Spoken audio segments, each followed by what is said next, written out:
కుంభం వారికి గనక చూసుకున్నట్లయితే మీకు మీ ధనాధిపతి గురువు అవుతాడు. అంటే మీకు మీకు మీరుగా ధనం ఎలా యాక్టివ్ చేసుకోవాలి. గృహాధిపతి శుక్రుడు అవుతాడు.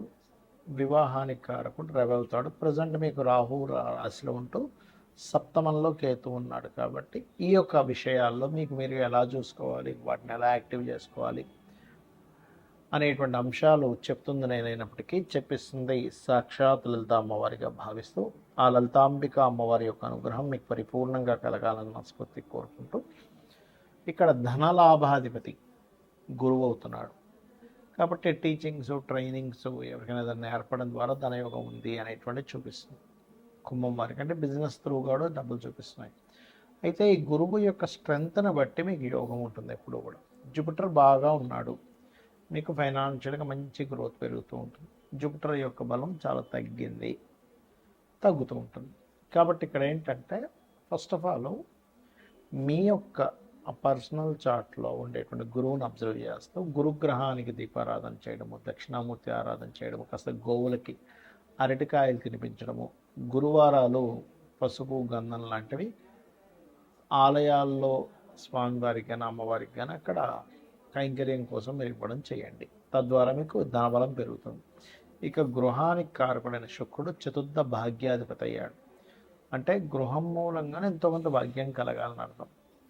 మరి ఈ శుక్రుడు బాగుంటే భాగ్యం, లేకపోతే భాగ్యం లేకపోవడం జరుగుతూ ఉంటుంది. దీన్ని ఎలాగ మనం చూడాలి అని చెప్పి చూసుకున్నట్లయితే ఇక్కడ శుక్రగ్రహం దగ్గర దీపారాధన చేస్తూ ఒక 9 ప్రదక్షిణాలు చేసుకొని అదే ఆలయంలో గోవు దగ్గరికి లేకపోతే గోశాల ఉన్నట్లయితే గోశాలకు వెళ్ళి తీపి చపాతీలు పెట్టడం చేస్తూ ఉంటే ఖచ్చితంగా 100% మీకు గృహయోగము, వాహన యోగము లాంటివి కలుగుతాయి. అలాగే మీకు లగ్నంలో రాహు, సప్తమంలో కేతు ఉన్నాడు. కాబట్టి మీరు ప్రధానంగా వివాహ సంబంధించిన విషయంలో ఈ నవంబర్ వరకు పెద్ద అనుకూలత లేదు. కానీ మీకు సప్తమాధిపతి రవి అవుతాడు. కాబట్టి మీరు ఎంత సూర్య నమస్కారాలు, గణపతి యొక్క ఆరాధన, రవికేతు గ్రహాల దగ్గర దీపారాధన చేస్తున్నట్లయితే మీకు వివాహ యోగం అనేటువంటిది ఏర్పడుతుంది. అదేవిధంగా కాస్త గోధుమలు దానంగా ఇస్తూ ఉండండి. ఒకవేళ మీ జన్మజాతకంలో సూర్యుడి యొక్క స్ట్రెంత్ సరిగ్గా లేదంటే ఆదివారం నాడు ఇవ్వాలి. ఇలా చేసినట్లయితే ఖచ్చితంగా మీకు యోగం కలుగుతుంది. కొంతమందికి చూడండి బాగా చదువుకుంటారు కానీ ధనబలం సరిగ్గా ఉండదు. మరి కొంతమందికి గృహం ఉండదు, కొంతమందికి వివాహం ఉండదు, ఎంత సెటిల్మెంట్ అయినా కూడా. దీనికి కారణాలు ఏమిటి? మీ యొక్క జన్మజాతకంలో 2వ స్థానం డీయాక్టివేట్ అయిపోయింది. అంటే డెడ్ అయిపోద్ది ఒక్కోసారి. అంటే బ్లాక్డ్ భాగ్యచక్ర, భాగ్యం ఉంది కానీ బ్లాక్ అయిపోయింది.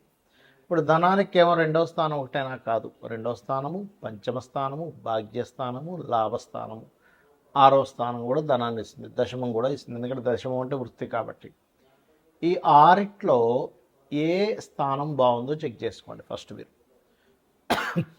ఏ స్థానం బాగుందో చెక్ చేసుకొని ఆ రిలేటెడ్గా మీరు ప్రయత్నం చేయండి ఫైనాన్స్ కోసం. అప్పుడు మీకు ఏమవుతుందంటే బాగున్నటువంటిది మీకు ఫలితాన్ని ఇవ్వాలి. ఇక్కడ ఇప్పుడు మీరు చూడండి, ఒక 4-5 కూరగాయలు కొనడానికి వెళ్ళారు ఉదాహరణకి. అక్కడ అన్నిట్లో ఏది బాగుందో తీసుకున్నారు. ఇప్పుడు దాని రిజల్ట్ ఎలా ఉంటుంది? దాని కూర వండుకుంటే బాగుంటుంది కూడా. అలాగే సేమ్ యాజ్ ఇట్ ఈజ్ మీ ధనాధిపతి, పంచమాధిపతి, షష్టమాధిపతి, దశమాధిపతి, భాగ్యాధిపతి, లాభాధిపతి, ఇన్ని ఆప్షన్స్ ఉన్నాయి. కేవలం ఒక ధనాధిపతినే కాదు.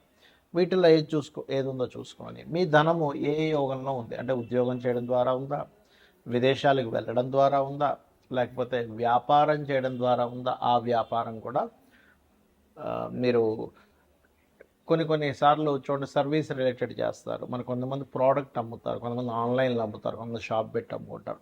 ఇది అసలు ఎందులో ఉంది అనేది తెలుసుకోవాలి. ఇది ఎలా తెలుసుకుంటాము?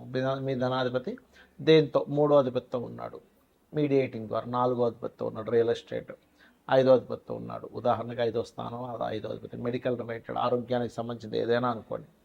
అది ఎంతసేపు డాక్టరే అవ్వాలని రూల్ లేదు. 6వ అధిపతితో ఉన్నాడు. లోన్స్ ఇవ్వడం ద్వారా కూడా డబ్బులు వస్తాయి కొంతమందికి. లేదా ఉద్యోగం చేయడం 7 అనుకోండి. ఈవెంట్స్ లేకపోతే 11 ఈవెంట్స్, బిజినెస్లు కూడా అనుకోవచ్చు. ఏంటంటే రీసెర్చెస్ ద్వారా, లేకపోతే తాతగారి ప్రాపర్టీ ఏదైనా ఉంటాయి, లేకపోతే మనకి డయాగ్నోటిక్ సెంటర్స్. 9 అనుకోండి టీచింగ్, 10 అనుకోండి జాబ్, 11 అనుకోండి మళ్ళీ అగైన్ బిజినెస్, 12 అంటే సర్వీసెస్ మూలంగా విదేశాలకు వెళ్ళడం ద్వారా ఎలా ఉందో చూసుకోవాలి. అలాగే గృహయోగం విషయంలో కూడా మీరు ఏంటంటే అసలు మీకు తాతగారిది కానీ తండ్రి గారిది కానీ అనుభవించే యోగం ఉందా లేదా. కొంతమంది చూడండి, తాతగారి ప్రాపర్టీ ఉందండి కానీ అది కోర్టు కేసులో ఉంది, తాతగారు ప్రాపర్టీ ఉంది కానీ మేము అనుభవించలేకపోతున్నాం, అది పంచడం లేదు, మాకేం లాభం, అది ఎప్పుడు పంచుతారో తెలియదు అంటూ ఉంటారు. అంటే మీ పర్సనల్ చార్ట్లో తాతగారి ప్రాపర్టీ అనుభవించే యోగం లేదనుకోండి, ఇలా జరుగుతూ ఉంటుంది. సేమ్ తండ్రి గారి ప్రాపర్టీ కూడా, సేమ్ మీ ప్రాపర్టీ విషయంలో కూడా కొంతమంది చూడండి, ఏంటో 60 ఏళ్ళు వచ్చేసాయి ఇప్పటిదాకా ఒక సెంట్ భూమి కూడా కొనుక్కోలేదు, ఏంటో నా జీవితం అనుకుంటూ ఉంటారు. కారణం ఏంటంటే మీ పర్సనల్ చార్ట్లో ప్రాపర్టీ కొనుక్కునే యోగం అనేటువంటిది సరిగ్గా లేదు, ఇది గుర్తుపెట్టుకోవాలి. కాబట్టి ఏమవుతుంటుంది, మీరు ఎప్పుడైతే ప్రాపర్టీ కొనుగోలు చేసేటువంటి యోగం సరిగ్గా లేదు, దానివల్ల కూడా ఇబ్బంది పడుతుంటారు. అప్పుడు ఏంటి, మీ పేరు మీద కొనుక్కోవాలా, మీ జీవిత భాగస్వామి పేరు మీద కొనుక్కోవాలా, లేదా మీ పిల్లల పేర్ల మీద కొనాలో తెలుసుకోవాలి. అప్పుడు మీరు ఆ రకంగా సంకల్పం చేసుకుంటే మీరు కొనగలుగుతారు. మీ జాతకంలో లేనప్పుడు మీరు మీ పేరు మీద కొందామని అనుకుంటే అది కొనలేరు, గుర్తుపెట్టుకోండి. అలాగే మరొక విషయం ఏంటంటే, ఇక్కడ గమనించినట్లయితే ఈ యొక్క ఈ ప్రాపర్టీ రిలేటెడ్ సంబంధించినటువంటి అంశాల్లో పర్టికులర్గా మీరు అర్థం చేసుకోవాల్సిన విషయం ఏంటంటే, మీ పేరు మీద ఏ డైరెక్షన్ పనికి వస్తుందో కూడా చూసుకోవాలి. ఇక ఇది మరి ప్రాపర్టీ యోగం రావాలంటే ఏం చేయాలి, మీరు వారాహి అష్టోత్తరం చేసుకుంటుంటే దాని చికాకుల్లో ఉన్న ప్రాపర్టీ కూడా మీకు రావడం జరుగుతుంది. ఇక వివాహం, ఇక్కడ చాలామంది ఏంటంటే చాలా భయపడుతూ ఉంటారు, ఏమంటే నాకు 30 ఏళ్ళు వచ్చేసాయి, 35 ఏళ్ళు వచ్చేసాయి, ఇంకా వివాహం లేదు, మా పిల్లల తోటోళ్ళకి 25 ఏళ్ళకి అయిపోయిందని. ఇక్కడ జన్మజాతకంలో సప్తమ స్థానం ఎప్పుడు యాక్టివ్ అవుతుందో చూసుకోగలగాలి. ప్రతి జీవుడికి 3 నుంచి 5 సార్లు వివాహ యోగం అనేది వస్తుంది. ఆ 3 నుంచి 5 సార్లు ఎప్పుడు మీరు వివాహం చేసుకుంటే అది మంచిది. కొన్నిసార్లు 3 నుంచి 5 సార్లు చేసుకోకూడని సమయం కూడా నడుస్తుంది.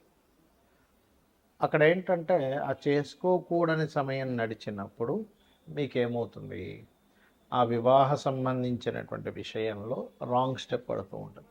ఫస్ట్ ఆఫ్ ఆల్ మీ జన్మజాతకంలో 2 వివాహాల యోగం ఉందా లేదా ఫస్ట్ చెక్ చేసుకోండి. అది ఎలా చూడాలి, సప్తమాధిపతి పాడవడం, 12వ అధిపతి పాడవడం, డ్యూయల్ సైన్ కనెక్టివిటీస్ వస్తాయి, 2 వివాహాల యోగం ఉందని మీరు నిర్ధారించుకోవాలి. రెండవది ఏంటి, లేట్ మ్యారేజ్ యోగం ఉందా, సాటర్న్తో కనెక్ట్ అయితే లేట్ మ్యారేజ్ యోగం. అలా కాకుండా సప్తమాధిపతి మంచి శుభగ్రహాలతోనే ఉన్నాడు, ఎర్లీ మ్యారేజ్ యోగం, అందులో లవ్ మ్యారేజా, ఇంటర్ క్యాస్టా, ఇలాంటివి కూడా ఉంటాయి. ఎప్పుడు వివాహం చేసుకుంటే మంచిది అనేటువంటిది ఉంటుంది. చాలామందికి ఏంటంటే మంచి ముహూర్తం పెట్టుకున్నామండి, కానీ ఎందుకో మాకు వివాహ సంబంధించిన విషయంలో ఇటువంటి అనుభవం చూసాము అంటూ ఉంటారు. ఇక్కడ ఏంటంటే 2 వివాహాల యోగం ఉండడం వల్ల మీరు ఎటువంటి ముహూర్తం పెట్టుకున్నా, ఎలా చేసుకున్నా ఇబ్బంది అనేది వస్తూ ఉంటుంది. అందుకని మీరు ఏం చేయాలి, స్త్రీ అయితేనేమో కుంభ వివాహము, పురుషుడైతే అర్క వివాహం చేసుకొని వివాహం చేసుకోవాలి, గుర్తుపెట్టుకోండి. ఇది ప్రధానంగా గుర్తుపెట్టుకోవాల్సినటువంటి అంశము. ఇక మరొక విషయం ఏంటంటే, ఇక్కడ